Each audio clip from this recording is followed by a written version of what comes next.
Joining us now to review some of the headlines of today's newspapers from around the world is the Rice News analyst Emmanuel Efeni. Good morning. Good morning, Emmanuel. Ruben, the Malabite. Good morning, Rufai, morning, sir. Without L. Good morning, Victoria Tundu MK Abiola. Good morning. Yes, looking dashing on a Friday. Oh, thank Is there a you. board meeting? There actually might be. Now let's start the review with this day, Nigeria's newspaper of record. The lead story with oil's price surge. Nigeria importing 100% fuel need.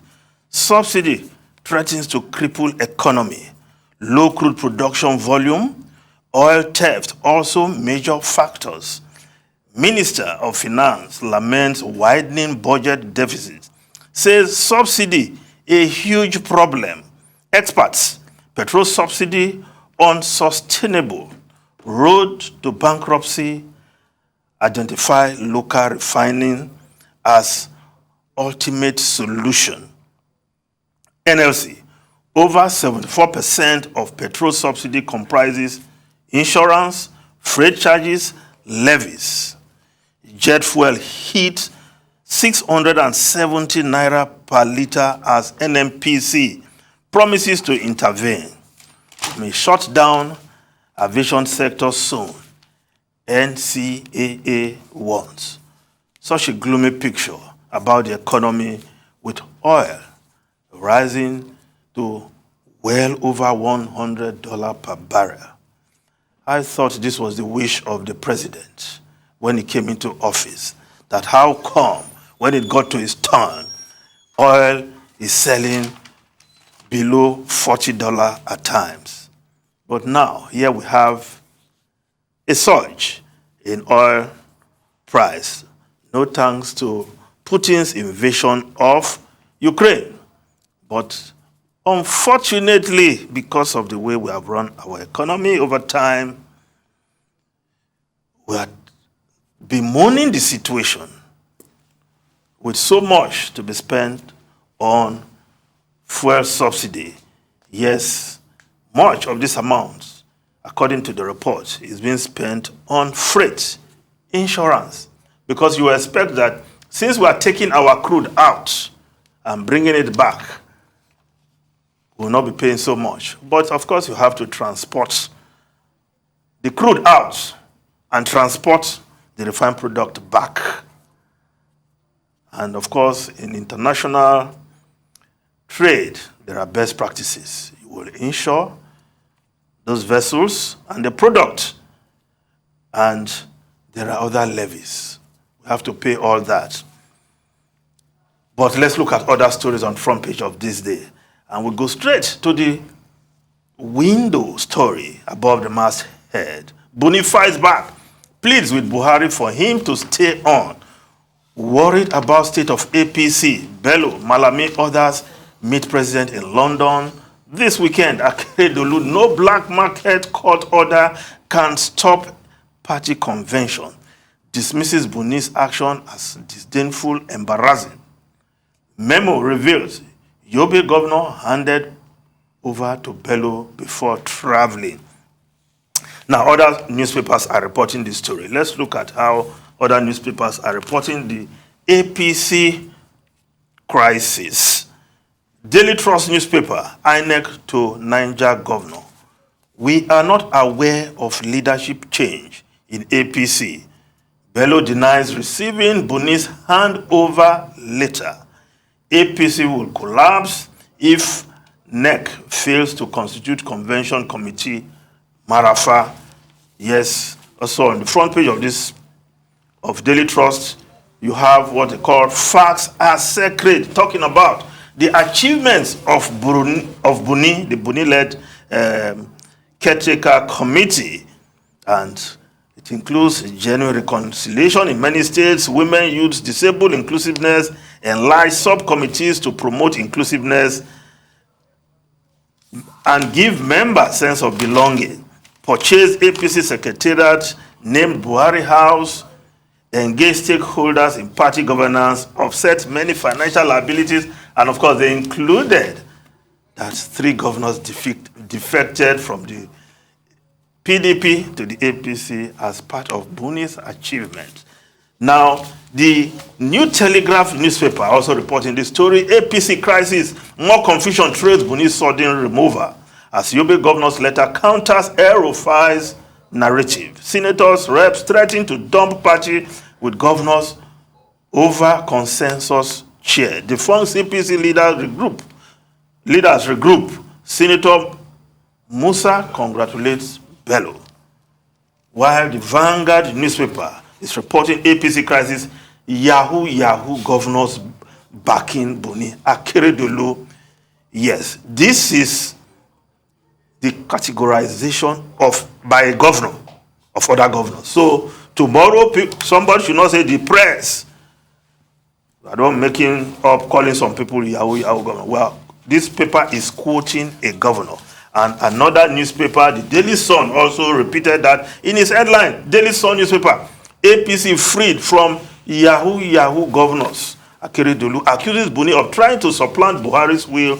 Boast no court order can stop party's convention.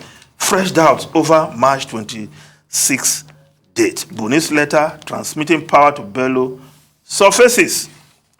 Now, the leadership newspaper, Leadership Friday, in leaked letter, Buni plans return as APC caretaker chairman. I have seen Buni's letter, Sani Bello. Opposition swears against party chair. Akeredolu accuses him of planning to supplant president's will. Tinubu lords PMB for intervention. That's lords the President Muhammadu Buhari. Now, for those thinking nothing can stop the convention, the Punch newspaper is reporting 208 court cases threatening APC convention. Buni fights back. Now, so much for the APC reports on APC. Now, the letter from INEC is one that will interest all members of APC because in, paragraph 3 of that letter, furthermore, the APC is reminded of its provision of section 82, subsection 1 of the Electoral Act 2022, which requires, quote, at least 21 days notice of any convention, congress, conference, or meeting convened for the purpose of merger and electing members of the executive committees, other governing bodies, or nominating candidates for any elective offices. Did Buni give 21-day notice to INEC? If he has not done that before he traveled for his medical trip, then is he not planning to subvert that convention by not giving the required notice? Now, can Governor Bello, give that notice? From today, of course, to the 26th, I think you have less than 21 days. So something is already acting as a cog in the wheel of that convention. Wow. And Ramadan is going to start Well, first week in no, April. but this Ramadan issue, is there any law somewhere that you cannot... It's not a law, but convention it's a very... during... No, it's not a law, but you it's fast, you break your fast, you go for your convention. Why are we bringing Ramadan into the picture? Because that's just the fact of the matter. You can ask the Muslim faithful why it's cultural. important to them. Yes, it's a very very cultural important thing, very convention. important. And that you don't understand it does not mean it doesn't No, exist. I'm asking. That's what I'm asking. This is how it is. You're supposed to focus on your religious observance during that month. And don't do any other job. Yes, shelve all your It's critical, politicking yeah. and focus. You're supposed to focus. It's very important to Muslims. Dr. Abachi, can we hear from you? Well, I wanted to comment on something else, Yes. which is the lead story of this day, Yes. which you dwelt on for a while. With oil price surge, Nigeria importing 100% fuel need. Subsidy threatens to cripple economy. And if you read the story, some of the takeaways include one, the fact stated by the Minister of Finance that budget deficit is going to expand. It's a no-brainer. Muda Yusuf, who is quoted in that story, says subsidy is going to go as high as about 5 trillion naira. You know, the subsidy regime was supposed to end in July, but the government had said, oh, it was postponing it by 18 months. To use right? Tundu's term, so decide to kick if the can down the road. If the budget estimate itself is 10 trillion, and you are going to spend about 5 trillion on subsidy, then of course, it means that the country would become bankrupt. When I was in government, people used to say, oh, government is broke. Government is not bankrupt. They used to make a distinction. You know, economists, they have this, their technical terms. They say, no, it's not a problem for government to be broke. But I think it will be a problem for government to be bankrupt. And then what will happen is that, as the other experts interviewed in that story pointed out, government will have to borrow more to address that deficit. And then, of course, what it means is that whoever is going to succeed President Buhari, because the effect of this is going to go beyond February 2023 Definitely. or May 2023, then the stakes will be higher, the problem will be higher, and then, of course, the next government is likely to be in very serious trouble. And that's why Nigerians also must pay attention to the fact that, look, they have to vote wisely.